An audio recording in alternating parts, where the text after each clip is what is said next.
नमस्ते बच्चों, my self Jaiswal sir. हम पढ़ रहे हैं class 10th science chapter electricity. In last class we have seen various types of combinations of resistors like series combination, parallel combination and mixed combination. Now we will continue ahead with heating effect of electric current. So heating effect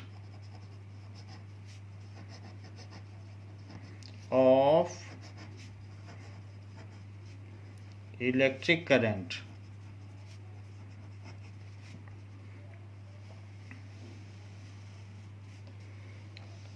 There are various appliances used in our house like bulb, fan, refrigerator and other devices.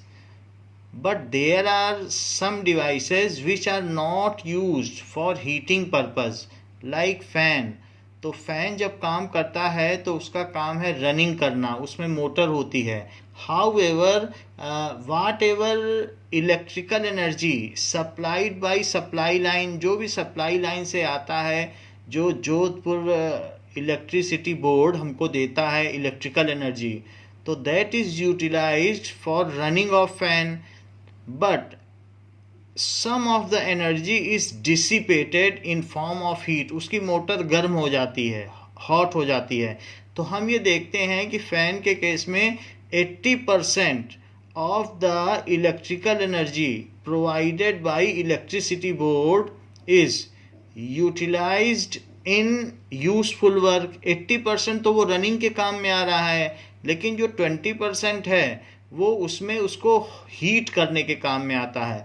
तो इस तरीके से, जो कि undesirable है, हम नहीं चाहते कि हमारी मोटर गर्म हो जाए, लेकिन फिर भी वो उसमें undesirable, it is a waste of energy.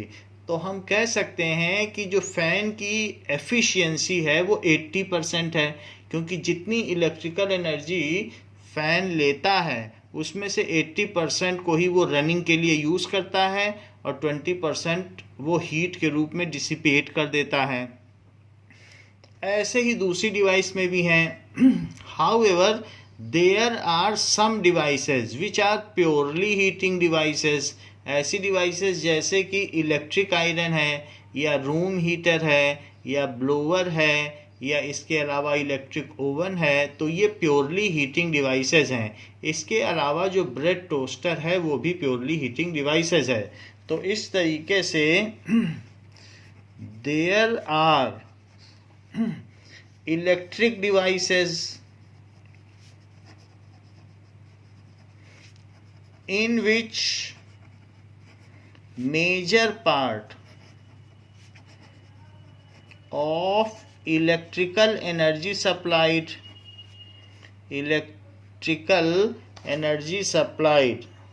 तो जो भी उसको इलेक्ट्रिकल एनर्जी दी जाती है, major part of electrical energy supplied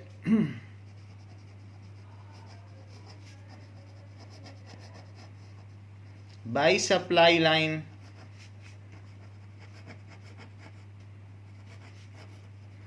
is used in useful work, जैसे कि रनिंग ऑफ फैन. इस तरीके से cooling of items kept in refrigerator, लेकिन फिर भी उसके पीछे ग्रिड लगी होती है जो वार्म हो जाती है. रेफ्रिजरेटर के पीछे कुछ ना कुछ हीट निकलती रहती है. So cooling of items kept in refrigerator. तो इस तरीके से ये यूजफुल वर्क है. However a part of energy is dissipated as heat which is undesirable. However a part of electrical energy is converted into heat. क्योंकि हर electric appliances heat up तो जरूर होगा, उसमें रेजिस्टेंस है तो हीटअप होगा ही. इलेक्ट्रिकल एनर्जी इज डिसिपेटेड का मतलब एटमॉस्फेयर में वो धीरे धीरे डिसिपेट हो जाती है, अपनी हीट को कंडक्ट कर देती है एटमॉस्फेयर में, एटमॉस्फेयर को गर्म कर देती है. या फिर ये कह सकते हैं क्षय हो जाती है. So that is lost. Electrical energy is dissipated in form of heat which is, ये वेस्टेड हो जाती है. डिसिपेटेड मतलब वेस्ट हो गई. Which is a waste of energy in such cases. जहाँ फैन है उसमें हम नहीं चाहते थे, हम तो चाहते थे 100% एफिशिएंसी के साथ फैन चले और कभी भी गर्म ना हो, लेकिन रात भर चलाने के बाद हम सुबह 1 घंटे बंद करते हैं कि जिससे उसकी जो मोटर गर्म हो गई है वो ठंडी हो जाए, फिर से चलने लायक हो जाए. ऐसा हम दूसरे अप्लायंसेस के साथ भी करते हैं. So which is undesirable because these are not heating device. क्योंकि ये हीट पैदा करने के लिए तो ये डिवाइसेस नहीं बनी हैं. As these are not heating device,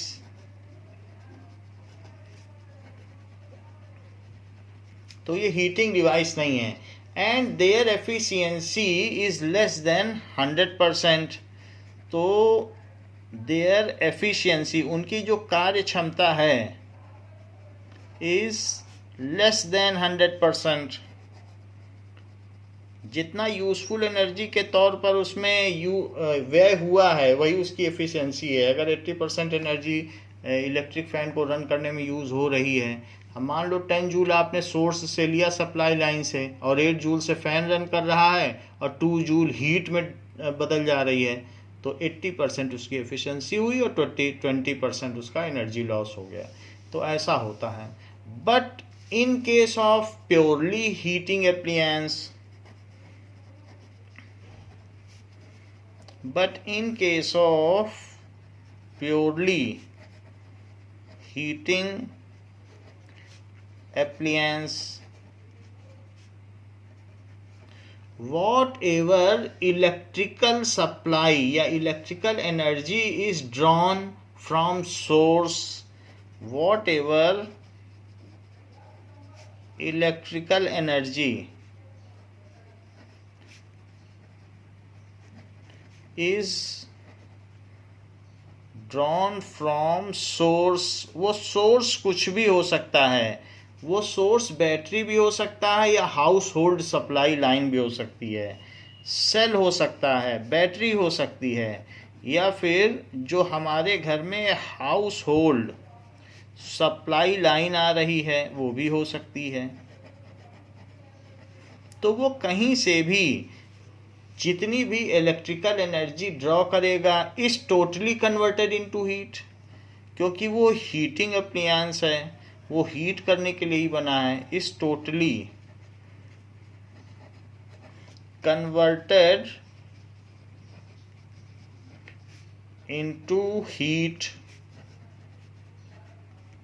efficiency of, जितना उसने लिया उतना ही उसने हीट में कन्वर्ट कर दिया. Efficiency of such appliance is 100%. Efficiency, जो इनकी दक्षता होती है, efficiency of such heating appliance, सभी हीटिंग एप्लायंस की, इज 100%. क्योंकि वो टोटल का टोटल उन्होंने हीट में कन्वर्ट किया, वही उनका काम था. Heating appliances are listed as, so इसके एग्जाम्पल क्या क्या हैं, जैसे electric toaster, room heater, room heater हो सकता है. या फिर क्या हो सकता है, इसके अलावा ब्लोअर, जो वार्म करता है विंटर में. और इसके अलावा और भी जो इस तरीके के डिवाइसेस होंगे, जैसे इलेक्ट्रिक आयरन. सो ये दीज आर हीटिंग डिवाइसेस.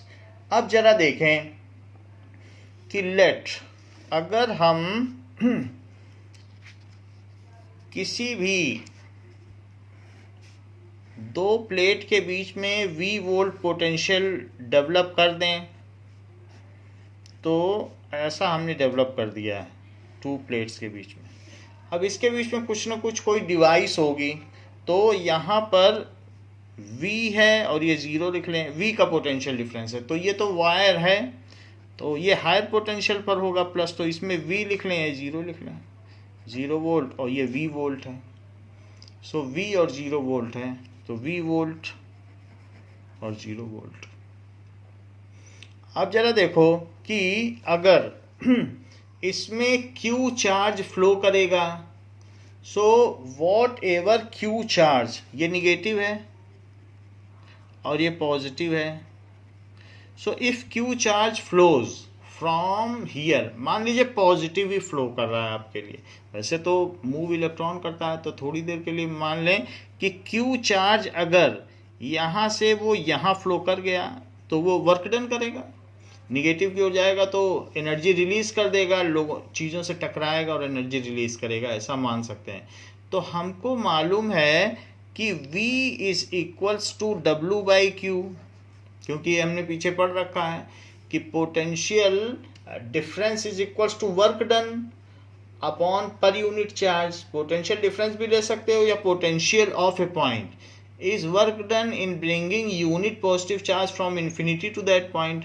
तो यूनिट चार्ज के लिए मान लो आप Q चार्ज लेके आए हो इन्फिनिटी से किसी पॉइंट पर, तो Q से डिवाइड कर दो, तो पर यूनिट चार्ज यानी एक कूलम पे जितना काम किया है इन्फिनिटी से किसी बिंदु तक लाने में, वही उसका पोटेंशियल या विभव हुआ।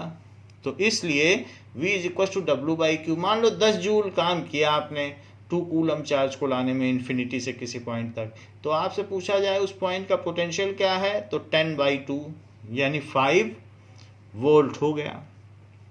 तो अगर Q चार्ज यहाँ से यहाँ तक जाता है और V के पोटेंशियल डिफरेंस पर जाता है, तो वर्क डन क्या हुआ, VQ।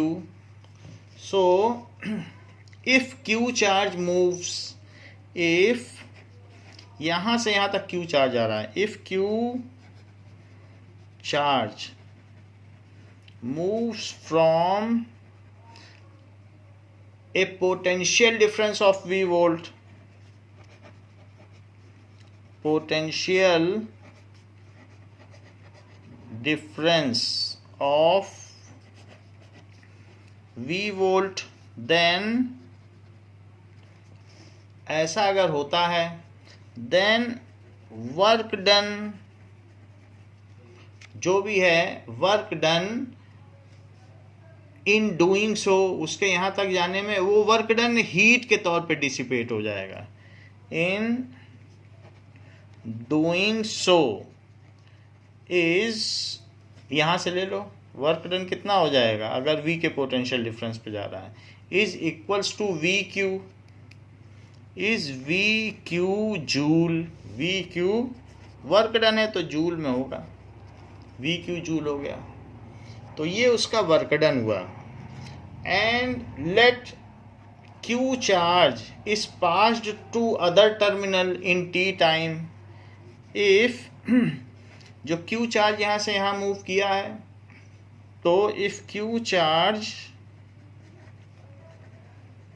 मूव्स, देखो ये जो हमने आपको बताया है कि V is equals to W by Q, ये चीज़ हम लोगों ने शुरू में ही पढ़ ली है, तो वही चीज़ हम यूज़ कर रहे हैं। V is equal to W by Q, ये देख लीजिए जब डेफिनीशन बताई गई थी तो वहाँ पे बताया गया था V is equal to W by Q, जब पोटेंशियल बताया गया, इलेक्ट्रिक पोटेंशियल, तो आप देख लीजिए वही चीज़ हम लिख रहे हैं। So if Q charge moves, ठीक है,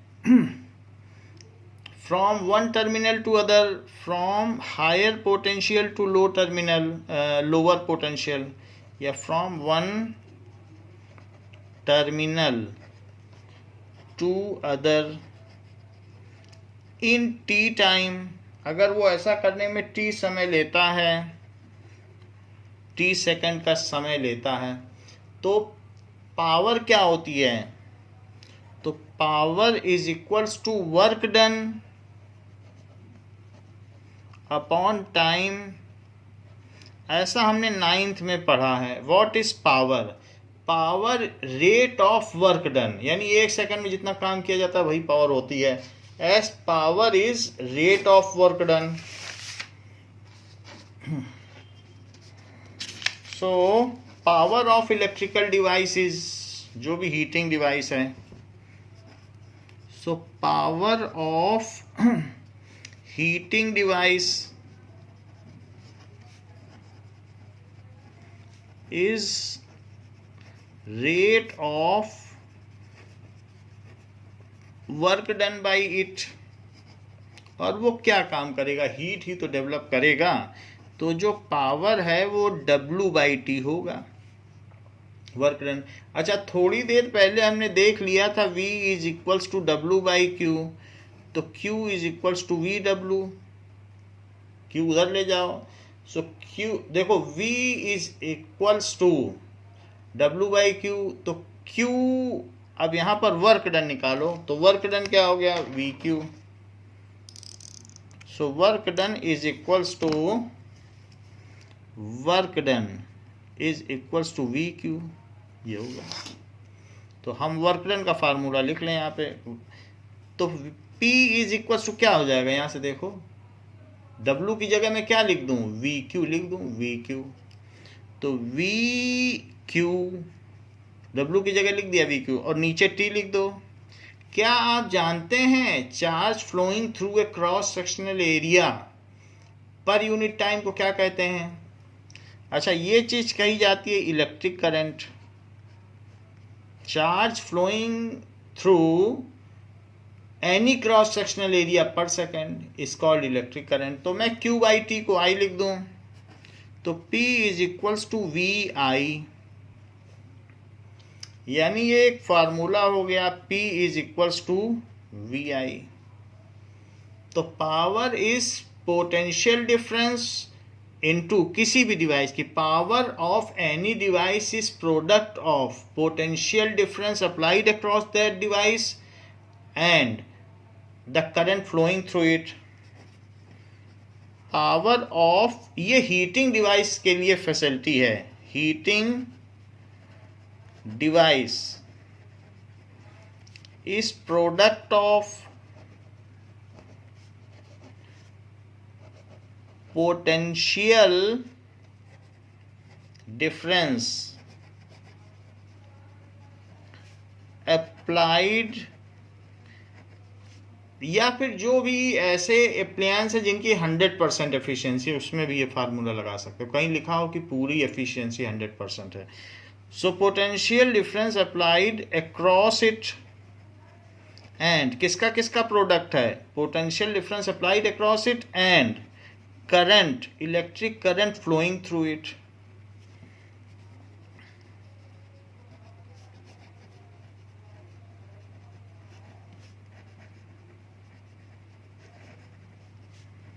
तो वो उस चीज की शक्ति कहलाती है कि कितना विभवांतर इस्तेमाल किया गया और विद्युत धारा कितनी बही है। उन दोनों का गुणनफल उस विद्युत उपकरण की शक्ति कहलाती है। अच्छा, ये बात आप जान लीजिए कि जो वर्क डन है वो जूल में होता है और टाइम सेकंड में होता है। तो जो इसकी यूनिट है तो जूल पर सेकंड हुई, या फिर इसे वॉट कह सकते हैं, या फिर इसे W भी कह सकते हैं। So unit of power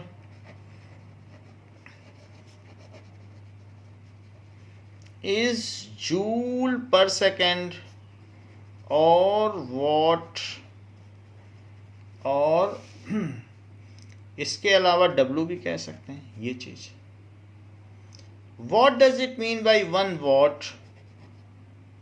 1 what क्या है? सो 1 वॉट क्या है? If 1 volt potential difference is applied across any electric appliance and 1 ampere current flows through it, then the power of that appliance is 1 watt। ये भी 1, ये भी 1, तो ये भी 1. If 1 volt potential difference is applied across any electric appliance and it results 1 ampere electric current to flow through it and it results, क्योंकि उसके परिणाम स्वरूप उसमें 1 एम्पियर की इलेक्ट्रिक करंट फ्लो करी, it results 1 ampere electric current. जब potential difference लगाओगे तो करंट फ्लो करेगी. Electric current to flow through it,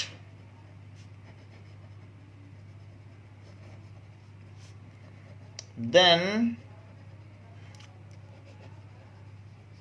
power of that device, उस डिवाइस की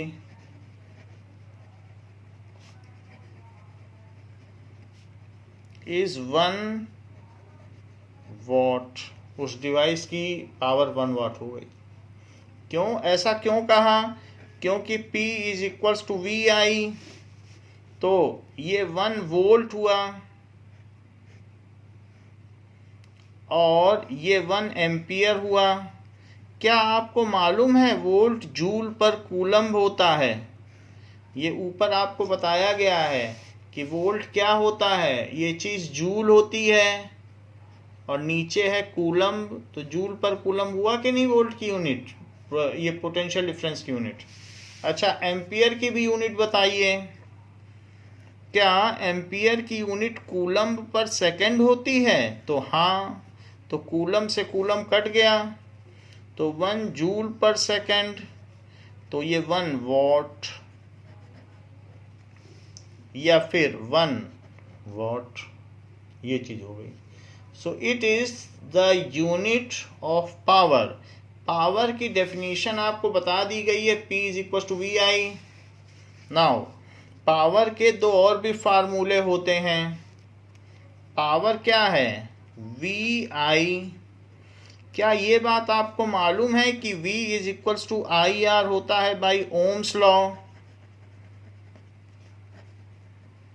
तो मैं V की जगह IR लिख देता हूं, तो it is equals to I square R. So power का अगर आपसे कोई फार्मूला पूछे तो एक और भी फार्मूला है, that is P is equals to I square R. एक है VI और दूसरा फार्मूला क्या हुआ? I square R. नाउ जो पावर है वो VI होता है, ठीक है. तो अगर ओम्स लॉ लगाया जाए तो ओम्स लॉ लगाएंगे तो V is equals to IR, तो I इज इक्वल्स टू क्या हुआ? V by R. तो क्यों ना I की जगह V बाई R लिख दिया जाए. सो V और I की जगह लिख दीजिए V बाई R, ऐसे लिख दो. So it is V square by R. So power का एक formula V square by R भी हो गया. P is equals to V square by R. तो आपके पास 3 फार्मूले हो गए. जो P है वो वर्क डन अपॉन टाइम तो पहले से ही था, अब वो VI भी हो गया है, वो I स्क्वायर R भी हो गया है और V स्क्वायर बाई R भी हो गया है.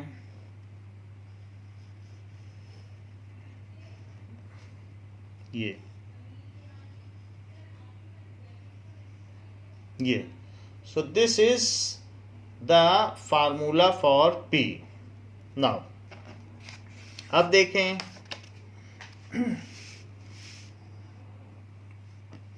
Now whatever is work done by heating device, is equal to electrical energy drawn by it. जितनी इलेक्ट्रिकल एनर्जी वो ड्रॉ करेगा वो सब हीट में बदल देगा। उसकी 100% एफिशिएंसी है, उसको तो हीट ही पैदा करनी है।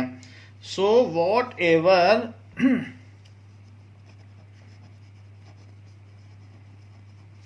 जितना भी what ever electrical energy drawn by heating device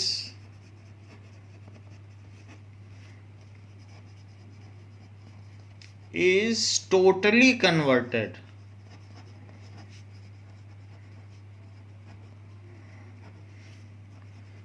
into, जितनी भी वो इलेक्ट्रिकल एनर्जी ड्रॉ करता है वो किस में कन्वर्ट कर देगा? Totally converted into heat energy. ये चीज है। And it is the work done by it, यही इसका वर्क डन है। हीट में बदल देना ही वर्क डन है। तो उसने कितना काम किया? जितनी हीट एनर्जी उसने निकाली। It is also work done by it, work done by it. तो हीट एनर्जी जितनी भी उसने निकाली है उसको एच कहते हैं, हीट को एच कहते हैं। तो अगर आपसे पूछा जाए कि भाई उसने कितनी हीट निकाली, तो जो उसने जो वर्क डन किया वो उसने हीट ही निकाली है, यही उसका वर्क डन है। जैसे रूम हीटर है, उससे पूछो क्या वर्क डन किया, वो बोलेगा मैंने इतनी heat they the.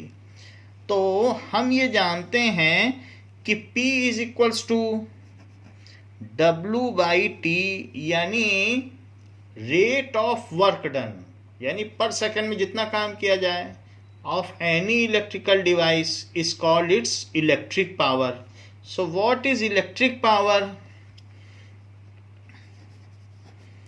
Electric power is rate of work done by any electric device. Rate of work done by any electric device. तो ये चीज है। अच्छा, तो फिर W क्या हो गया? ये इलेक्ट्रिक पावर की डेफिनेशन भी है। सो W क्या हो गया? P into T. So for a heating device जितना उसने काम किया वो हीट ही निकाली है। So for a heating device work done by it is equals to heat dissipated by it. For a heating device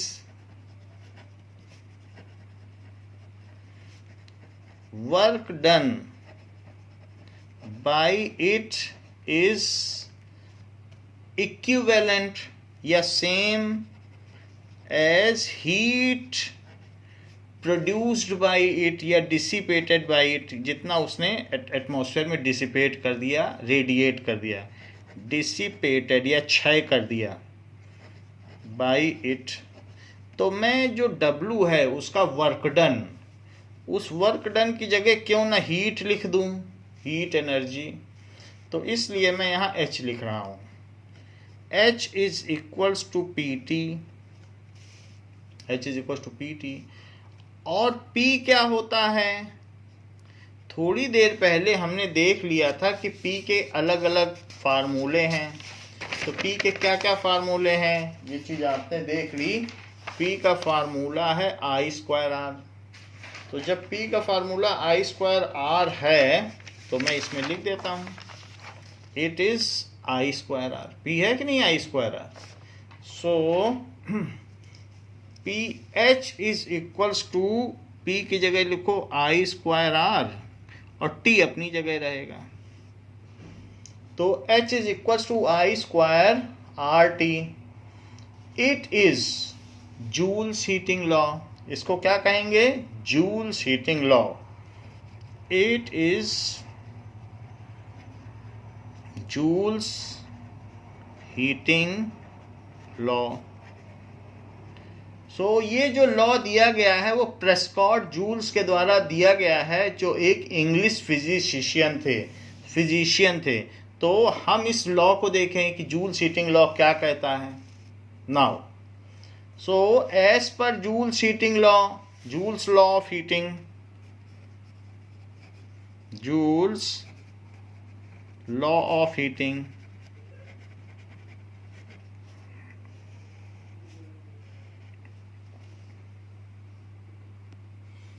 Now see, this is Joule, Prescott Joules, English physician थे जिन्होंने जूल्स हीटिंग लॉ दिया कि कितना heat dissipate होगा और वो किसके किसके प्रोपोर्शनल होगा, जो मैं आपको बताने जा रहा हूँ. So this is Prescott, James Prescott Joules, जिन्होंने ये लॉ दिया है. Okay, and there are the heating devices which are used by us, जो हम लोग अपने घर में यूज करते हैं. वो कुछ ऐसी हीटिंग डिवाइसेस हो सकती हैं जैसे हमारे घर में इलेक्ट्रिक आयरन हो गया, ओवन हो गया. सो ये सारी हीटिंग डिवाइस, यही दोनों हीटिंग डिवाइसेस हैं that we use at our home. तो ऐसा हो सकता है. Now, so let us see what is Joule's law of heating. Now, the law implies that heat produced in a resistor, the law implies that heat produced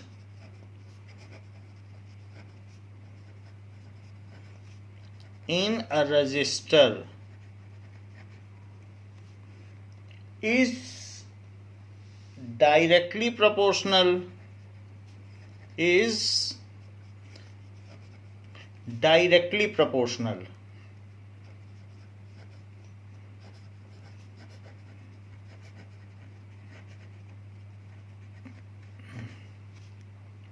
to the square of current, to the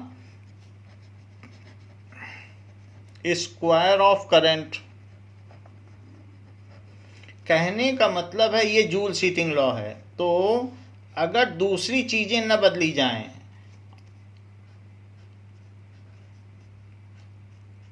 तो heat इसके proportional होगी. यहां पर are और T को constant रखना पड़ेगा. तो अगर करंट डबल कर दोगे, मान लो 2i, तो उसका स्क्वायर हो जाएगा 4i, तो हीट जो होगी 4 टाइम्स हो जाएगी. इफ करंट इज डबल्ड, क्योंकि 2i अगर लिखोगे तो स्क्वायर होगा तो 4i स्क्वायर हो जाएगा कि नहीं, तो 4 एक्स्ट्रा आ जाएगा. So if current is doubled then the heat produced will be 4 times. Current के बहुत ज़्यादा प्रोपोर्शनल होती है. So heat produced is directly proportional to square of current. And okay, for a given resistance, square of current for a given resistance, ये continuation में line है, for a given resistance. Second, it is directly proportional to resistance, directly proportional to resistance for a given current, for a given current. ये है, यानी है यही rule. अब लिखो H is proportional to R, तो एच आर से बदलेगा, आई और टी न बदलो, आई और टी वही रखो. तो आर बदलोगे, आर डबल करोगे तो हीट भी डबल हो जाएगी. सो 2r करोगे और ये सब न बदलो तो ये भी 2h हो जाएगा. सो इसलिए आई कॉमा टी यहाँ कांस्टेंट होना चाहिए. जैसे आपको देखना है कि क्लोरोफिल की वजह से किसी प्लांट का कलर हरा होता है, तो क्लोरोफिल का अमाउंट को चेक करो कितना कौन ग्रीन है. फिर दूसरी चीज़ें मत देखिए कि उसमें अब एटीपी अमाउंट ऑफ एनर्जी कितनी है या दूसरे पैरामीटर. जब एक पैरामीटर के बारे में आप कंपेयर करो तो दूसरे पैरामीटर को कांस्टेंट रखना पड़ेगा. So this is second. Third, directly proportional to the time for which current flows through the resistor. Directly proportional to, जितनी देर तक अप्लायंस चलेगा उतनी हीट देगा। सो हीट प्रोड्यूस्ड, जो हीट प्रोड्यूस्ड है वो किसके किसके प्रोपोर्शनल है? तो heat produced is directly proportional to the time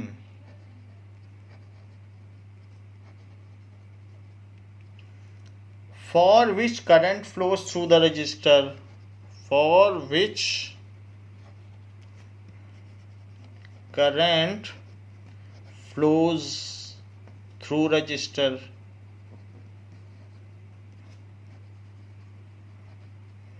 यानी कि अब ये जो थर्ड पॉइंट है कि H is directly proportional to T, लेकिन बाकी दोनों चीजें कांस्टेंट रखो। बताओ क्या क्या कांस्टेंट रखो?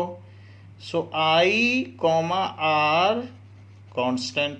एक चीज पर जब कंपैरिजन होता है तो बाकी चीजें कांस्टेंट रखी जाती हैं। जैसे आपको ये देखना है कि किसी मेलानिन की वजह से किसी का कलर काला होता है, तो बाकी दूसरे फीचर्स नहीं देखना है कि उसमें फैट सेल्स, एडिपोज सेल्स और कितने कितने हैं। सिर्फ एक पैरामीटर देख के करना पड़ता है। तो वैसे ही यहाँ पर हम ये कह सकते हैं Joules heating law is H is equal to I square RT। तो heat produced is directly proportional to square of current, heat produced is directly proportional to resistance keeping the IT constant and heat proportional to time. जितनी देर तक चलेगा कोई device उतनी ज़्यादा heat produced होगी, बाकी दूसरे दो पैरामीटर्स को यदि नियत रखा जाए तो। ये चीज़ है and it is given on the name of James Prescott Joules. So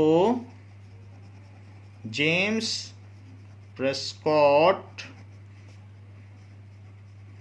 joules, तो उनके नाम पर ये लॉ दिया गया है। अब जरा देखें, now let us solve example 12.10। So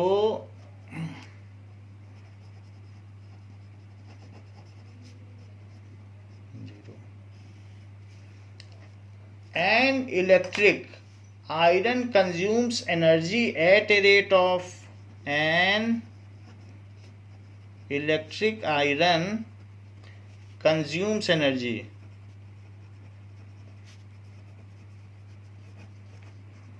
at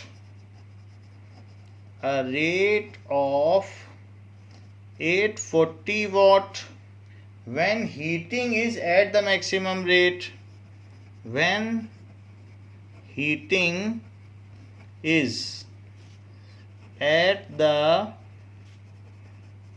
maximum rate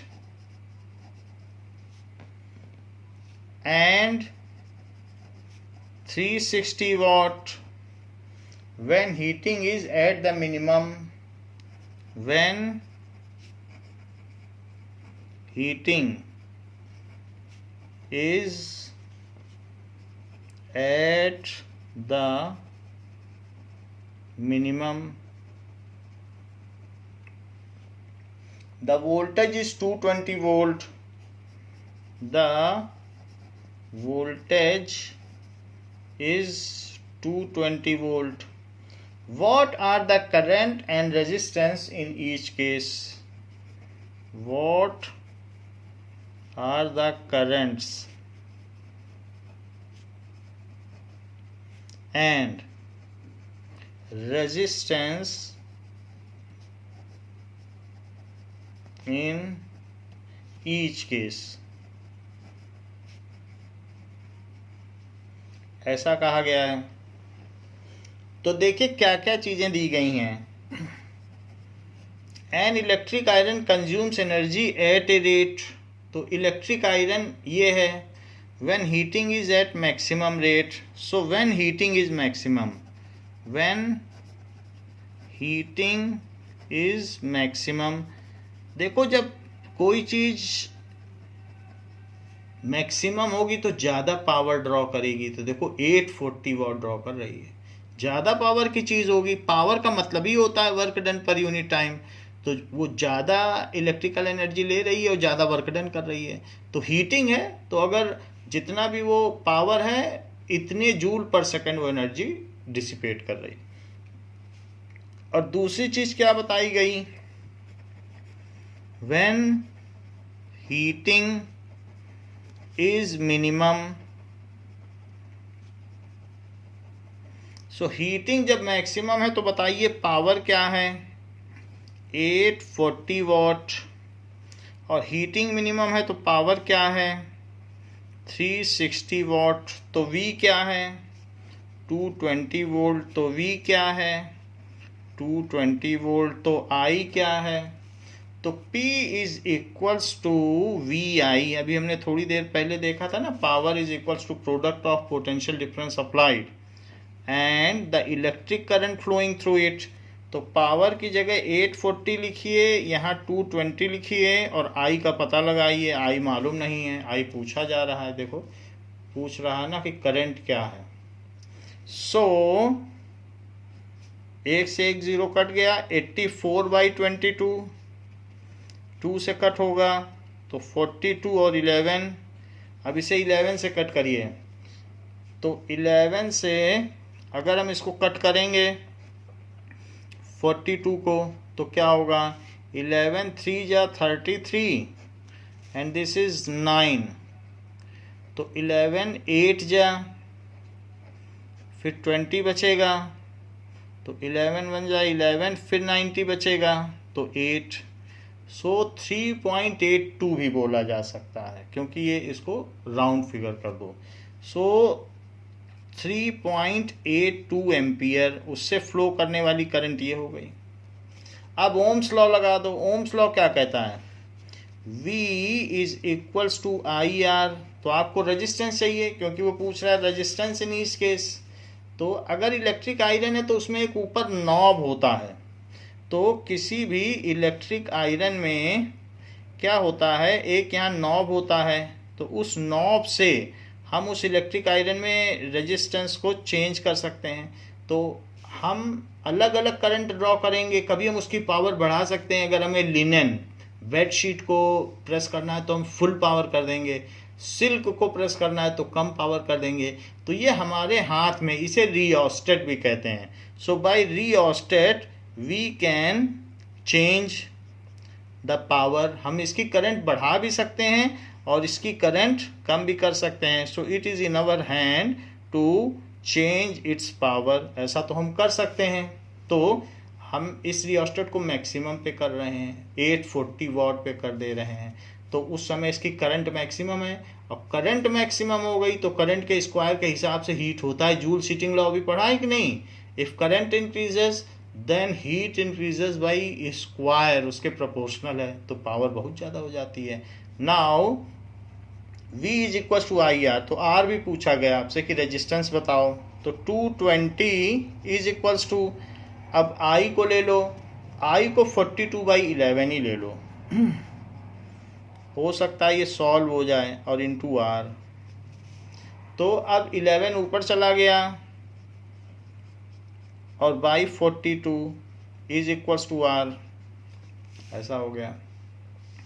तो हमने फ्रैक्शन प्रिफर कर लिया, क्योंकि हो सकता है कैंसिल हो ही जाए। तो ये 2 से कट रहा है, 110 और 21, 2 से कट गया। अब नहीं कटेगा। 11 से 11 का मल्टीप्लाई करो तो 1210/21, ये R की वैल्यू हो गई। तो 21 से 1210 को डिवाइड करो तो 21 है, तो 21 5 जा 105, और यहाँ कितना बचेगा, 16 बचेगा, 160, और 21 6 जा 126, 21 7 जा 147, तो 147 ठीक रहेगा। तो यहाँ फिर भी 13 बच जाएगा, तो 0 लगा दो डेसिमल लगा के। तो 21 6 जा 126, तो 57.6 आ गया। तो रेजिस्टेंस कितना हो गया, 57.6 ओम हो गया। अच्छा, अब हमारा दूसरा केस देखिए। P is equals to V I, तो पावर तो 360 है, इज इक्वल्स टू वी 220 है, क्योंकि सप्लाई लाइन तो वही रहेगी, नॉब बस आप बदल रहे हो, नॉब के बदलने से करंट बदल जाएगी, नॉब बदल के आप रेजिस्टेंस बदल देते हो। तो हमने बताया था ना रिओस्टेट में किस तरीके से चीज़ें होती हैं और उसमें वो पॉइंट इधर उधर चला जाता है, तो वही चीज़ है, रिओस्टेट का सिस्टम इसमें भी है। तो आई कैसे पता करोगे? 220, 0 से 0 कट गया, 2 से कटा 11, इट इज़ 2 से कटेगा तो 1 और 8, 18/11 आया है। अब 18/11 है तो 11 से 18 में डिवाइड करो, 11 1 जा 11, बचेगा 7, तो 11 6 जा, फिर 40 बचेगा तो 3, 33, फिर 7 बचेगा तो 6, सो 1.64 कर दो, 1.64, क्योंकि 5 से ऊपर होता है तो राउंड ऑफ हो जाता है, राउंडिंग ऑफ, तो इतने एम्पियर हो गया। अब देखो ये चीज़ हो गई, इसके बाद आप इसमें रेजिस्टेंस निकालो, ओम्स लॉ, देखो एक गलती कर दी यहाँ, ओम्स लॉ नहीं लिखा, ओम्स लॉ, इसको बहुत सीवियर माना जाता है। So V is equals to I R, so 220 is equals to, current हम 18/11 लिखेंगे, जिससे कि हो सकता है सिंप्लीफाई हो जाए, और आर ये वैल्यू लिख देते हैं, ये ज़्यादा करेक्ट है, ये राउंडेड ऑफ है तो ये अप्रॉक्सीमेट हो गई, 11 से ऊपर मल्टीप्लाई करो, so 220 into 11/18 is equals to R. अब इसे कट करो, कट करने पर यहाँ 9 आएगा और यहाँ 110 आएगा, 11 का 11 में मल्टीप्लाई और upon 9 is equals to R. अब 9 से 1210 में डिवाइड करो, 9 से 1210 में, तो 9 1 जा 9, 31 बचा, तो 9 3 जा 27, 4 बचा, तो 9 4 जा 36, 4 बचा, सो अब यहाँ पर डेसिमल लगा दो, तो 9 4 जा 36, यहाँ पर 4 बच गया, 4, अब कितना आंसर आया? 4। तो ये चीज़ आ गई, R इज इक्वल्स टू 134.4 ओम, तो ये R की वैल्यू हो गई, और ये हो गई यहाँ R की वैल्यू हो गई, ये I आया है, तो जो जो आपकी वैल्यू है उसको रेक्टेंगल में डाल दो। देखिए बुक से आपका आंसर ये 134.4 है और बुक का 134.15 है, बुक से आपका आंसर नहीं मिलेगा क्योंकि बुक ने अप्रॉक्सीमेट वैल्यू ली है, तो आप अप्रॉक्सीमेट नहीं ले रहे हो, आप ज़्यादा करेक्ट ले रहे हो, तो आपका आंसर ज़्यादा करेक्ट है। ये 1.64 ले रहा है जो कि राउंडेड ऑफ है, तो हमने राउंडेड ऑफ प्रीफर नहीं किया, हम भी चाहते तो हम राउंडेड ऑफ ले लेते 1.64, बट 1.64 तो राउंडेड ऑफ वैल्यू है, तो हमने ये नहीं ली, हमने करेक्ट वैल्यू ली, तो हमारा आंसर ज़्यादा करेक्ट है। इसलिए जो भी चीज़ है, in both the cases when the power is maximum, when heating is maximum, then the current is this and resistance is this. When heating is minimum, then the current is this and resistance is this. ये concluding statement आपको लिखना ही होगा, ये half marks का है। तो क्या लिख दें बताइए कि when heating is maximum, when heating is maximum, then current is 3.82, current तो ज़्यादा होनी ही है, करंट अगर ज़्यादा हो गई तो हीटिंग मैक्सिमम हो जाएगी, एंड रेजिस्टेंस इज 57.6 ओम, ठीक है। When heating is minimum,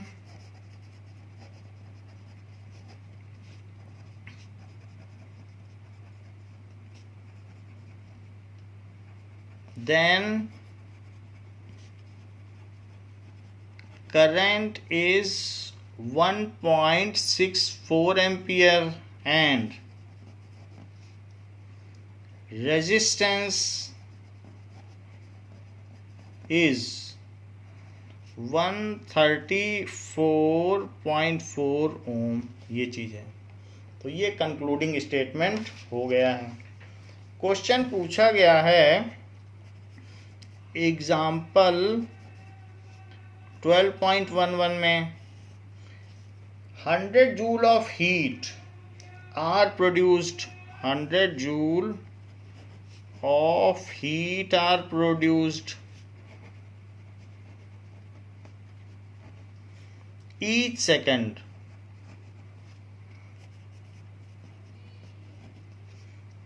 in a 4 ohm resistance. Find the potential difference across the resistor. Find the potential difference across the resistor.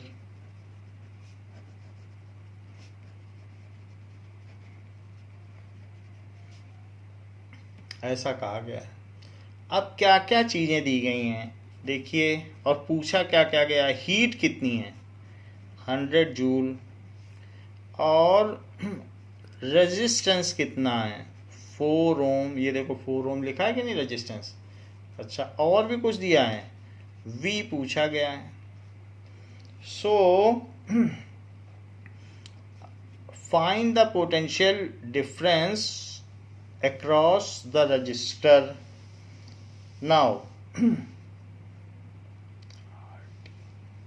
Each second का मतलब टाइम भी दिया है, तो टाइम 1 सेकेंड है। तो ये बात होती है। एक बात हमने आपको बताई थी कि जो हीट प्रोड्यूस होती है वो वर्क डन होता है, यानी कि P is equals to W/T होता है। तो हीटिंग डिवाइस में जो हीट है वही वर्क डन है। So it is only heat. वो क्या करेगी, हीट ही तो प्रोड्यूस करेगी। तो H की वैल्यू क्या हो जाएगी बताओ। H is equals to PT। अच्छा, P क्या होता है बताइए। P आपको तो पोटेंशियल डिफरेंस चाहिए ना। So H is equals to P होता है V²/R इंटू T। ये मैं आपको दिखा देता हूँ कि P यही होता है। हमने थोड़ी देर पहले ये प्रूव किया था। देख लो P V²/R होता है कि नहीं, सबसे नीचे देखो तो V²/R। तो मैंने P की जगह लिख दिया। और जो वर्क डन करता है इलेक्ट्रिक हीटिंग अप्लायंस, वो तो उसकी हीट ही है, और क्या काम कर सकता है। तो अब सारी वैल्यू रख दो। H की जगह कितना रख दो 100, और आपको V चाहिए तो V² वहीं रहने दो, और H इंटू R और अपॉन T यहाँ रहने दीजिए, और V² यहाँ रहने दीजिए।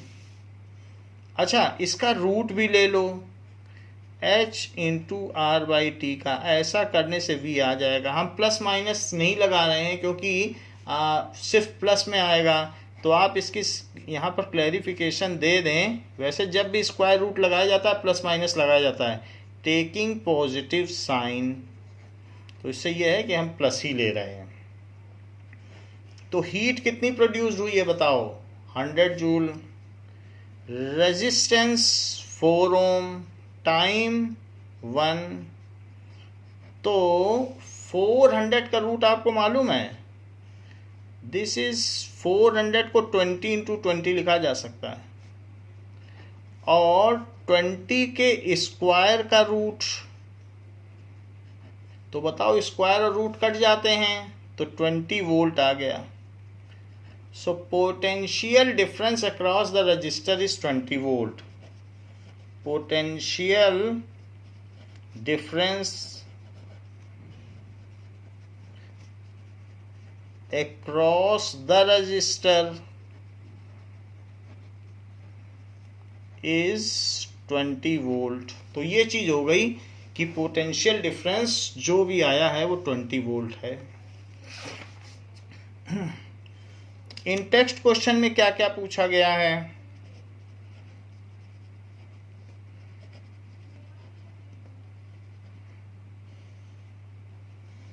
Page number 218।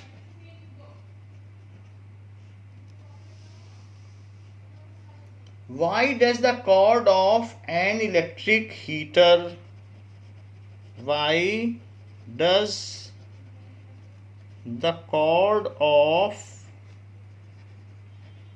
electric heater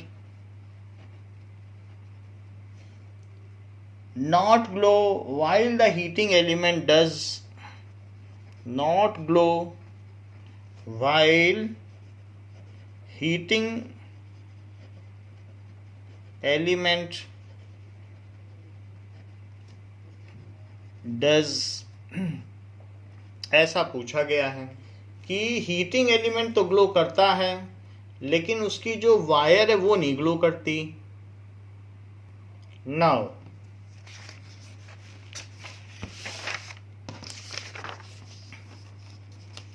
देखिए, जो भी हीटिंग एलिमेंट है, जैसे आपके घर में हीटर है या रूम हीटर है, तो उसमें क्या होगा कि इस तरीके से एक कॉइल लगी होती है, इस तरीके से कॉइल, और इससे हीट निकलती है। तो ये चाहे कुकिंग वाला हो या कोई और भी हीटिंग एलिमेंट हो सकता है, और उसमें एक कॉर्ड भी होती है, तो कॉर्ड में प्लग लगा होता है। तो ये कहा गया है wire. Why does the cord, ये कॉर्ड है और ये ग्लो करती है, इसमें से हीट निकलती है। So it is heating coil, heating element, ये ग्लो करता है, रेड हो जाता है। तो heating element glows but cord does not glow, ऐसा पूछा गया है। So heating element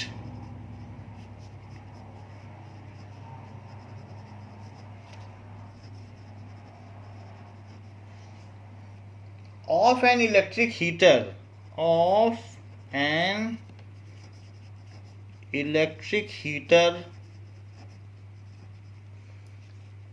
is made of an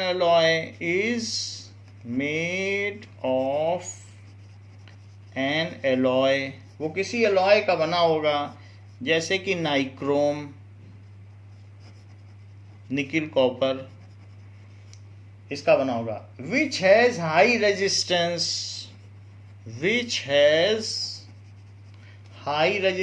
जिसका हाई रेजिस्टेंस होता है। Now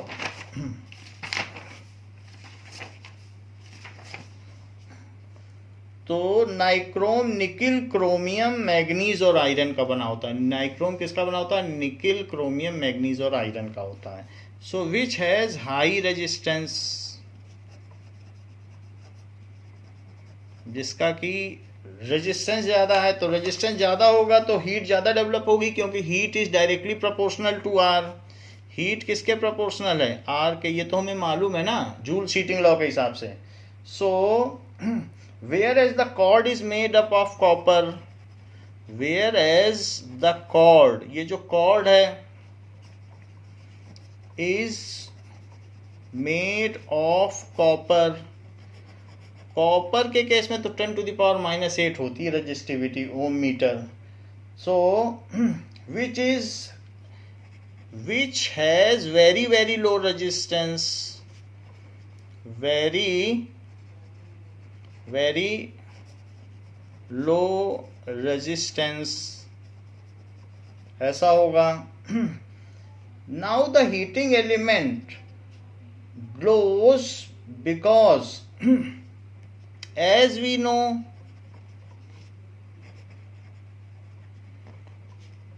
more is the resistance, then more is the heat produced. That heat produced is directly proportional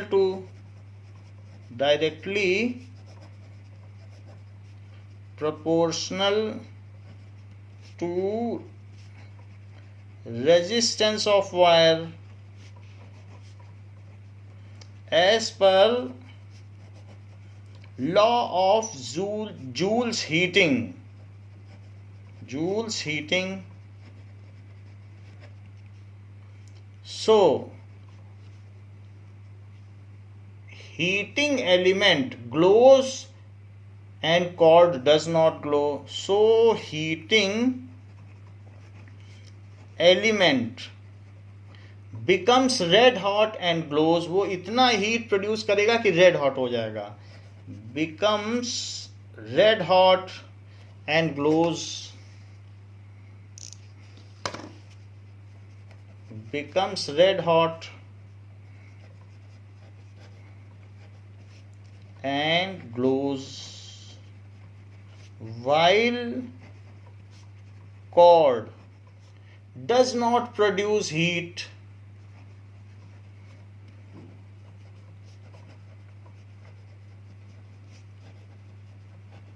So it does not glow.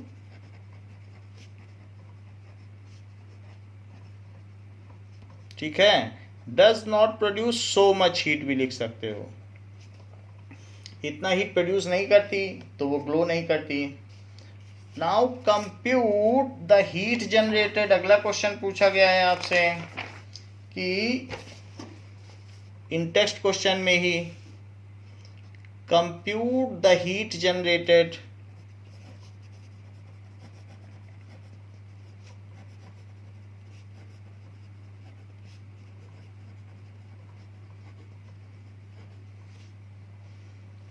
while transferring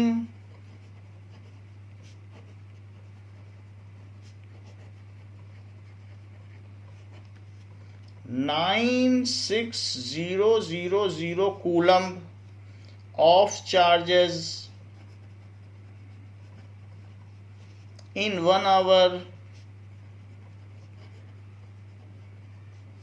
through a potential difference of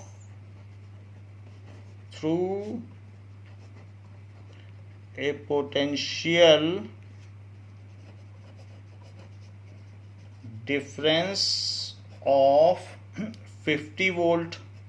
50 volt के potential difference में अगर मैं इतना charge transfer करूं तो कितनी heat generate होगी. आपको क्यू दिया है 96000 कूलम. टाइम भी दिया है.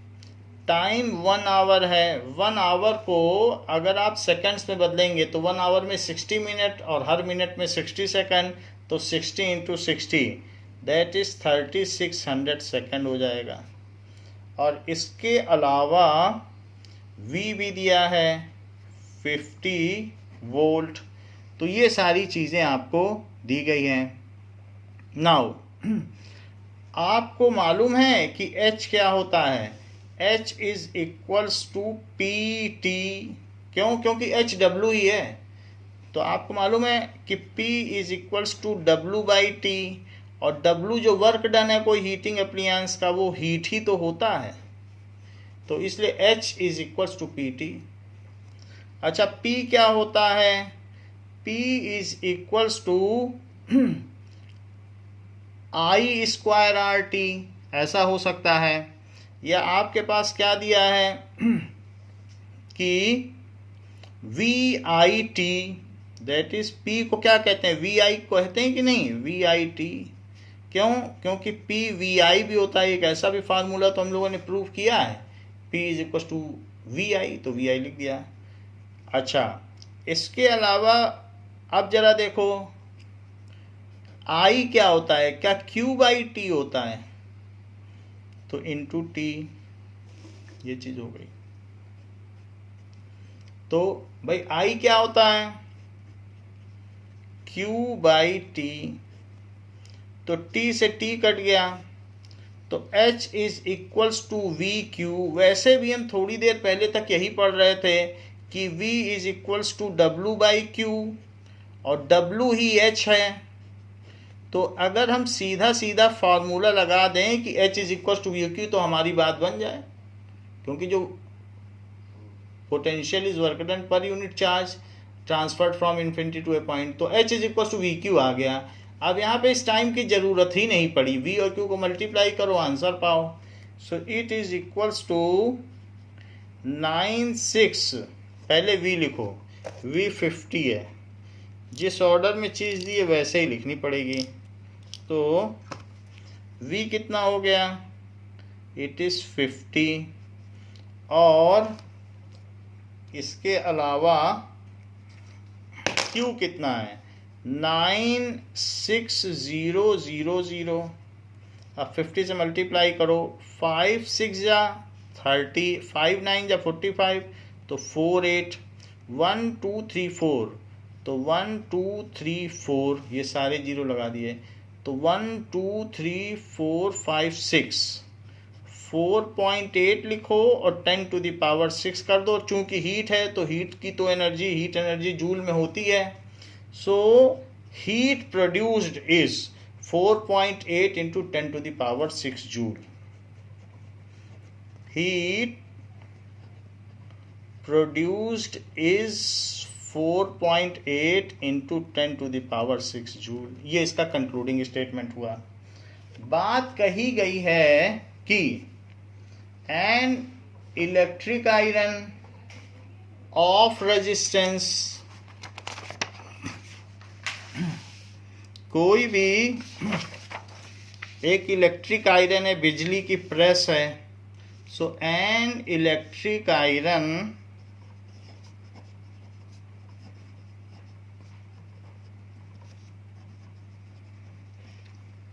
Of resistance 20 ohm takes a current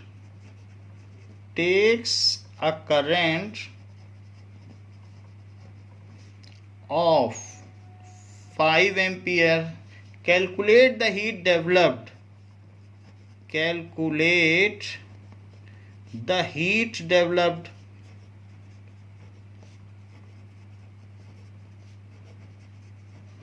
In 30 second. 30 seconds में कितनी हीट डेवलप होगी, ये चीज़ आपको पता करनी है।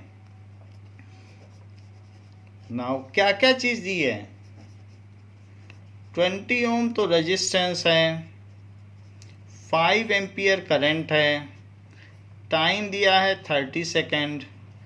तो आपको हीट डेवलप्ड पता करनी है।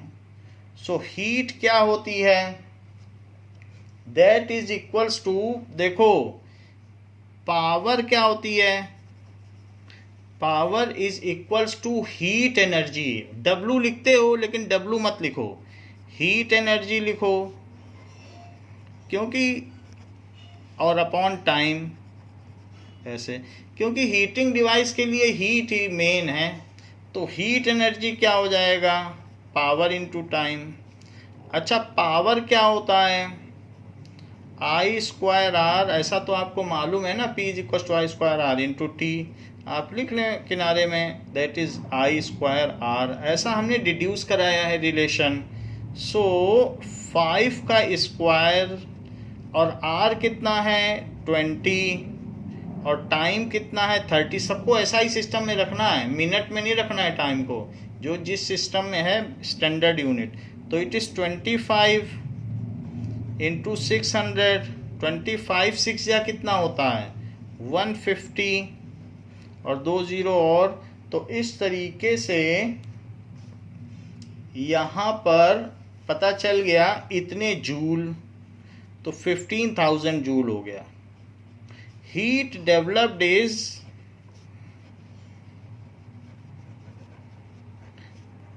15,000 जूल्स। तो ये इतनी हीट डेवलप हो गई। नाउ अब जरा देखें कि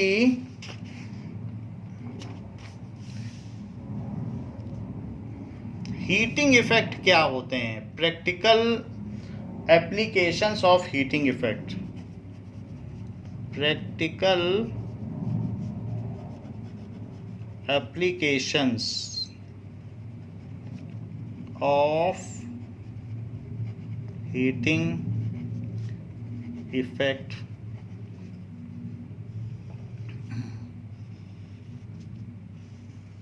ये चीज़ practical applications of heating effect, जैसे कि हम बाहर से लाइन लेते हैं तो जो पोल टू पोल है, तो किसी भी पोल से दूसरे पोल तक दो तरीके की लाइन जाती है। ये पोल है और उसके बाद दूसरा पोल है और फिर तीसरा पोल है।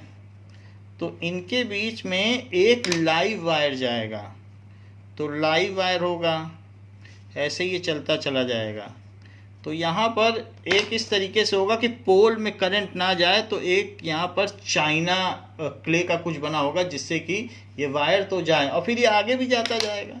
इस तरीके से कंटिन्यूएशन में रहेगा और यहाँ पर कुछ चाइना क्ले का बना रहेगा। तो एक वायर ऐसे जाएगा और एक वायर इस तरीके से होगा कि एक ब्लैक कलर का वायर होगा,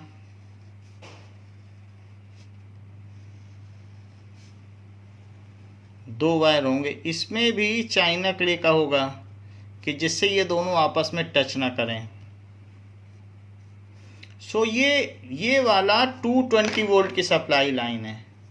220 वोल्ट, इसे आप 0 वोल्ट कह सकते हैं। ये लाइव वायर है और ये न्यूट्रल वायर है। न्यूट्रल वायर ये ब्लैक कलर का होता है। ब्लैक, ऐसा हम ये नहीं कह रहे हैं, इसका सिंबल है, वो नहीं है कि आपको दिखने में भी रेड लगेगा। इसको सिंबलाइज ऐसे किया जाता है और इसका सिंबल रेड से शो किया जाता है।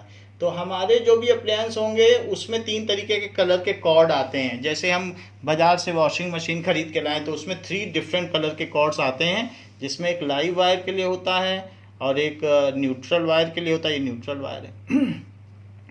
तो जो हम अपने घर में सप्लाई देंगे, तो लाइव वायर से सप्लाई ली हमने, ये वाली, तो लाइव वायर से हमने सप्लाई ले ली और लाइव वायर से सप्लाई जो हमने दी, तो सबसे पहले सप्लाई किस में जाएगी?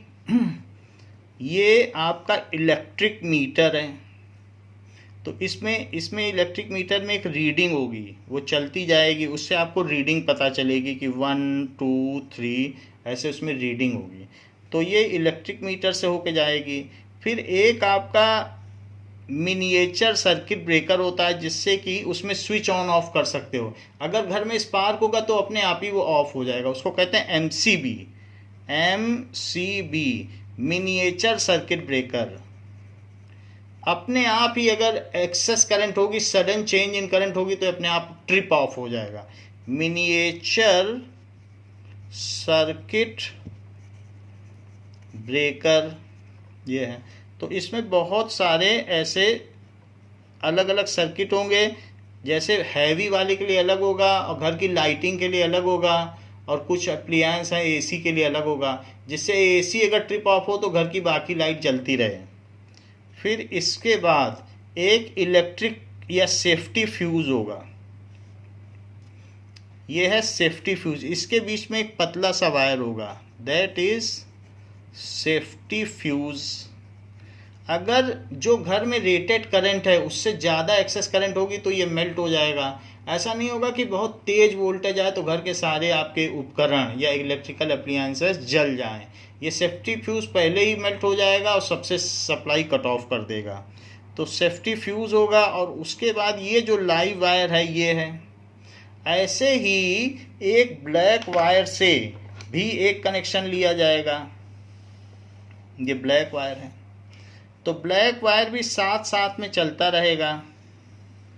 अब जो लाइव वायर है और ब्लैक वायर है ये दोनों, तो इनके बीच में मान लीजिए एक ये स्विच है, तो इसमें 3 पॉइंट प्लग होंगे। तो 3 पिन प्लग होंगे। तो 3 पिन प्लग किस तरीके से होंगे? इस तरीके से, एक ब्लैक होगा, एक रेड होगा और एक ग्रीन भी होगा। ग्रीन का मतलब है कि आप अपने अप्लायंस को ज़मीन में एक वायर डाल दो, उससे कि अगर उसमें एक्सेस करंट आ जाए तो स्पार्क आपके हाथ में ना लगे, उसकी अर्थिंग कर दो।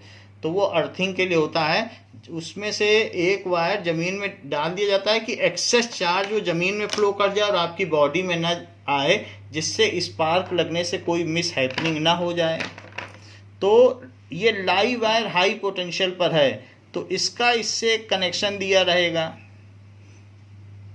और जो ब्लैक वायर का ब्लैक से कनेक्शन दिया रहेगा, और लाइव वायर में एक स्विच लगा होगा जिससे कि आप स्विच ऑन ऑफ भी कर सकते हैं, तो स्विच ऑन ऑफ का भी इसमें सिस्टम होगा। तो आप यहाँ पर स्विच लगा लें, कोई भी आप चीज़ चलाएं तो स्विच भी होगा, स्विच लगा लें, यहाँ पे स्विच होगा, स्विच ऑन ऑफ कर लीजिए और ये चला सकते हैं। ग्रीन के लिए ग्रीन ज़मीन के अंदर चला जाएगा, तो ग्रीन इसलिए चला जाता है कि अगर एक्सेस करंट हो तो वो सीधा ग्राउंड के अंदर चला जाए, और जो हैंडलर है, जो रेफ्रिजरेटर छू रहा है, उसको स्पार्क ना लगे। तो ये देखो हमने क्या किया, 2 वायर का सीधा पैरेलल कनेक्शन लिया। अब इसी तरीके से मान लीजिए दूसरा कनेक्शन है, तो दूसरा कनेक्शन देखो वो भी पैरेलल है, उसमें भी एक स्विच है, और फिर उसमें एक यहाँ पर आप चाहे तो इससे फ़ैन चला सकते हो, कुछ फ़ैन चला सकते हो। तो उसका जो दूसरा एंड है ये इधर आया, और दूसरा एंड ये इसमें चला गया। अब फ़ैन के केस में तो कोई सीधा टच नहीं करता, तो ज़रूरी नहीं है उसको अर्थिंग देने की, फ़ैन में 2 पिन प्लग है। हाँ, रेफ्रिजरेटर उन सब में ज़रूरत होती है, तो रेफ्रिजरेटर की बॉडी से एक यहाँ पर इसमें जो कनेक्शन होता है वो रेफ्रिजरेटर की बॉडी से कनेक्ट होगा और फिर अर्थ में चला जाएगा, जिससे कि बॉडी में अगर कभी बाई चांस कोई करंट आ जाए, then it directly get transferred by copper wire to ground and the handler should not get any shock। तो ऐसा हो जाएगा। और इस तरीके से एक और भी स्विच होंगे जिसमें बल्ब लगाओ या कुछ भी लगाओ। तो हमने देखा कि ये पैरेलल कनेक्शंस हो गए, तो आपके मर्जी जिसमें जो लगाना है सो लगाइए। सो ये सारे पैरेलल कनेक्शन हैं। तो जो स्विचेस लगाए जाते हैं वो लाइव वायर में लगाए जाते हैं, कि वहाँ से ये स्विच है, तो स्विच आप ऑन ऑफ का लगा दें, जब मर्जी चालू करें, जब मर्जी ऑफ कर दें ये। और जितने भी ग्रीन वायर्स हैं वो आपस में कनेक्ट करके अर्थ में चले जाएंगे। तो ये जो ग्रीन वायर हैं ये इस तरीके से चला जाएगा, तो ये अर्थिंग है, अर्थिंग में चला जाएगा। तो ये हमारा पैरेलल कनेक्शन है ये घर का। तो it is the schematic diagram of household wiring. This is schematic diagram of household wiring.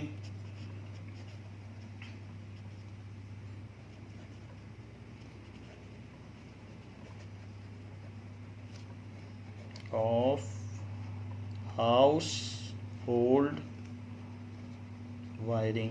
So ये पैरेलल कनेक्शन इस तरह से दिए जाते हैं, जो यहाँ पर दिया गया है, this is electric meter.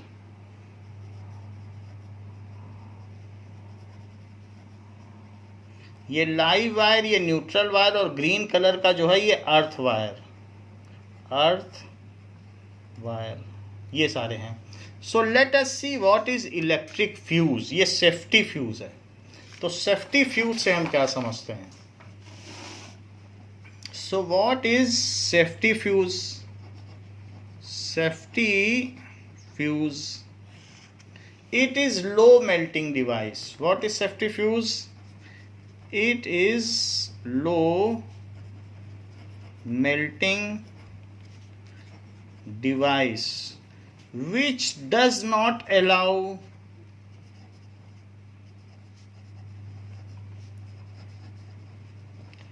more than rated current to flow,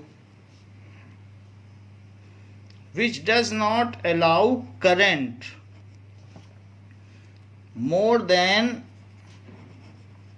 rated current। उस फ्यूज में जो लिखा रहेगा rated current to flow,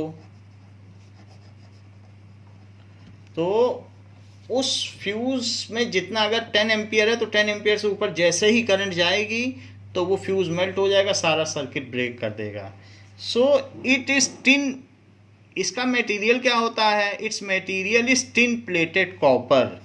it's tin समझते हैं जिससे पेप्सी का कैन बनता है, वो टिन एसन स्टेनस का होता है।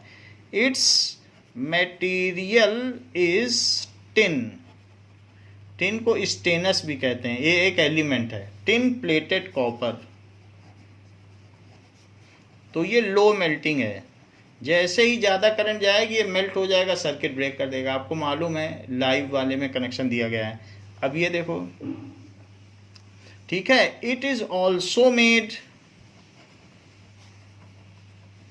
ऑफ एलॉय, ये एलॉय का भी बना होता है, एल्यूमिनियम, कॉपर, लेड, लेड का मतलब पीबी, और टिन, इन सब के एलॉय से मिलकर, टिन का मतलब एसएन, इनसे मिल के भी बना होता है, तो किसी का बना हो सकता है। So it saves our costlier appliances in case of avalanche of voltage. अगर सडन तेजी से वोल्टेज आ गया तो हमारे अप्लायंस में इतनी ज़्यादा करंट फ्लो करेगी कि वो सब जल जाएंगे। So it saves our costly appliance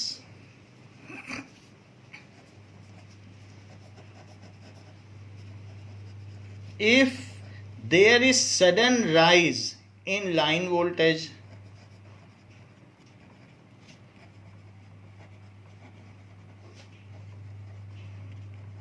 in line voltage, अगर लाइन वोल्टेज में ज़्यादा करंट फ्लो कर गई तो ये ऐसा करता है। तो फ्यूज़ किस तरीके का होता है? फ्यूज़ बहुत छोटा सा होता है, ये करीब करीब इतना बड़ा होता है, और इसके दोनों तरफ मेटल कैप होता है, और मेटल कैप के बीच में पतला सा वायर होता है, तो इसको फ्यूज़ कहते हैं। और इनको हम दोनों तरफ इसमें वायर है तो कनेक्ट कर सकते हैं। और ये चीज़ टिन प्लेटेड कॉपर है, टिन, यही लो मेल्टिंग डिवाइस है, और ये ग्लास के अंदर इनकेस्ड है, तो आपको दिख जाएगा कि टिन प्लेटेड कॉपर, इस तरीके से ये फ्यूज़ होता है। नाउ सी, ये इस तरीके से आपको दिखेगा fuse.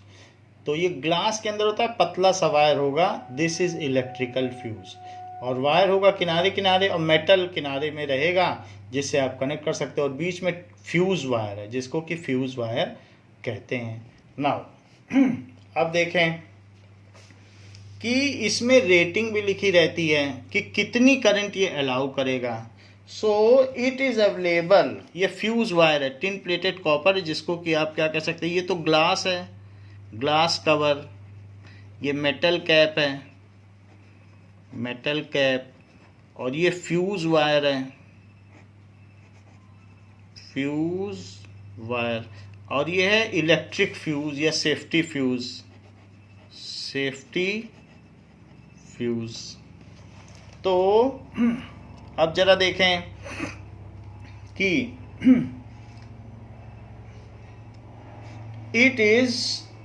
It comes with rating, उसमें कुछ रेटिंग लिखी होगी, रेटिंग ऑफ 1 एम्पियर। बाजार से आप 1 एम्पियर का अगर फ्यूज़ लाओगे तो वो 1 एम्पियर से ज़्यादा करंट फ्लो नहीं करने देगा। 2 एम्पियर रेटिंग वाला भी ला सकते हो, वो इसमें लिखा होगा कि कितने एम्पियर का है। 3 एम्पियर, 5 एम्पियर बहुत छोटा सा होगा, करीब करीब इतना बड़ा होगा, इतना बड़ा छोटा सा फ्यूज़ बस। सो 5 एम्पियर एंड 10 एम्पियर, हम उसका वीडियो आपको दिखा देंगे और वो फ्यूज़ भी दिखा देंगे। तो इतने एम्पियर की रेटिंग में आता है। तो जैसा आपके घर का टोटल करंट हो उसके हिसाब से आप फ्यूज़ ले सकते हैं कि कितने का चाहिए। तो it comes with rating this, if excess current flows above rating then it melts, if excess current flows then rating it melts and break circuit. मान लो 1 एम्पियर का लेके आए और आपके घर में 1 एम्पियर से ज़्यादा टोटल करंट फ्लो कर रही है, टोटल करंट है क्योंकि आपने इसको लाइव वायर के शुरू में लगाया है, तो टोटल करंट ये है, तो सर्किट करंट को मेजर करता है, तो फिर ये मेल्ट हो जाएगा। Then it melts and breaks circuit, breaks circuit, और ये सर्किट को ब्रेक कर देगा। तो यही इसका मेन पर्पज़ है कि सर्किट को ब्रेक कर देना। तो बच्चों इस क्लास के लिए इतना ही, इसके आगे आपको नेक्स्ट क्लास में बताया जाएगा। थैंक यू बच्चों।